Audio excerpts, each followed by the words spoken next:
फसल बढ़ाने का एक तरीका।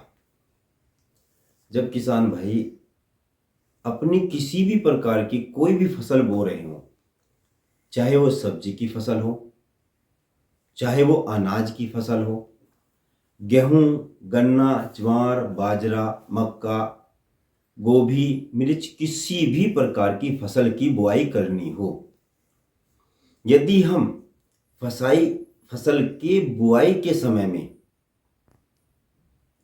हम एक छोटी सी रेमेडी कर लेते हैं, उस फसल में प्राकृतिक आपदा भी नहीं आएगी।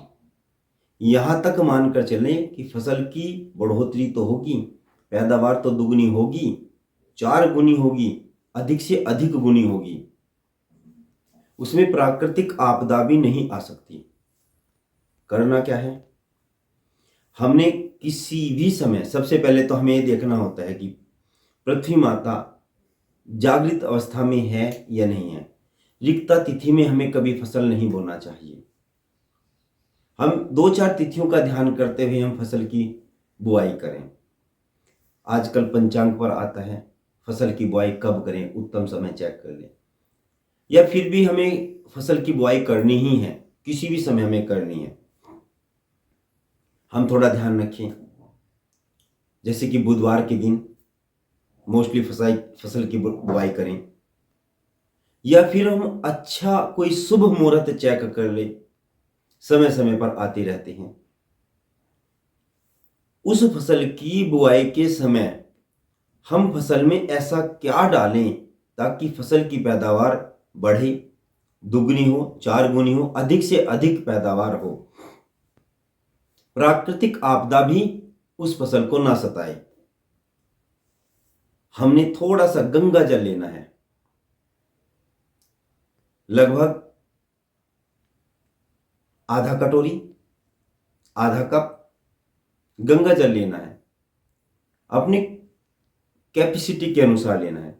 यदि हमें गंगा जल अवेलेबल नहीं है तो किसी भी मंदिर में जाएं, मंदिर से जो वहां मंदिर का कुआं हो, नल हो, टोंटी हो, वहां से जल भर लाएं, या शिव पिंडी पर जल चढ़ाएं। जब शिव पिंडी का जल बहकर चल दे तब उस जल को भर लाएं। उसमें कमल गट्टे का बीज डालना है। 5 कमल गट्टे के बीज डालने हैं। पांचों के पांचों कमल गट्टे के बीज हम शाम को डाल दें। शाम को नहीं डाल सकते, सुबह सुबह के समय डाल दें, या जिस समय हमें बुआई करनी हो उसी समय हम डाल दें। जब हम कमल गट्टे का बीज डाल रहे हों, डालते समय उस कटोरी को हम बाएं हाथ पर लेकर बैठ जाएं और मंत्र पढ़ें, ओम राम रामाय नमः, ओम राम रामाय नमः, ओम राम रामाय नमः।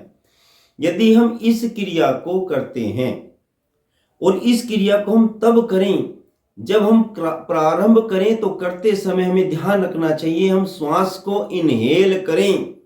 हमने राइट नाक से श्वास लेना है, उस श्वास को होल्ड करना है। होल्ड करने के बाद में हमने उस कटोरी को अपने बाएं हाथ पर लेकर बैठ जाना है, और तभी हम मंत्र पढ़ें, ओम राम रामाय नमः, ओम राम रामाय नमः। इस मंत्र को हम लगभग 108 बार पढ़ें।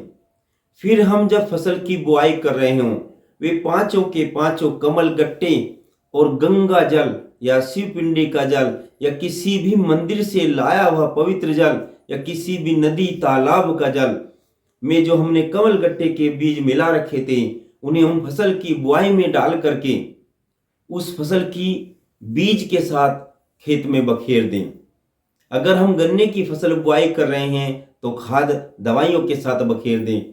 यदि हम गेहूं की फसल की बुआई कर रहे हैं तो गेहूं के बीज के साथ मिलाकर बखेर दें। यदि हम इस क्रिया को बुआई के समय नहीं कर पाए, तब हम इस क्रिया को कब करेंगे? जब हम फसल पर स्प्रे वगैरह करते हों, या दवाइयां लगा रहे हों, या खाद लगा रहे हों, उस समय भी हम इस क्रिया को कर सकते हैं।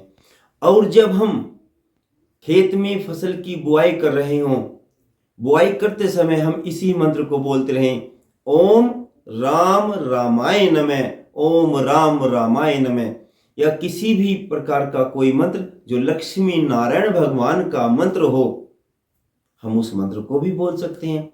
यदि हम इस क्रिया को करते हैं तो उस फसल की पैदावार आपकी दुगनी होगी, अधिक से अधिक गुनी होगी, उसमें प्राकृतिक आपदा भी नहीं आएगी। फसल की बुआई करने के साथ हम इस क्रिया को कर सकते हैं। फसल पर हम जल लगाते समय भी इस क्रिया को कर सकते हैं। दवाई लगाते समय भी हम इस क्रिया को कर सकते हैं। हम इसको बार बार कर सकते हैं। फसल की कटाई तक हम इस क्रिया को कर सकते हैं। इस क्रिया को करने से फसल की पैदावार बढ़ेगी, प्राकृतिक आपदा नहीं आएगी। फसल की पैदावार बढ़ाने का आसान सा तरीका। जय हिंद, जय भारत, वंदे मातरम।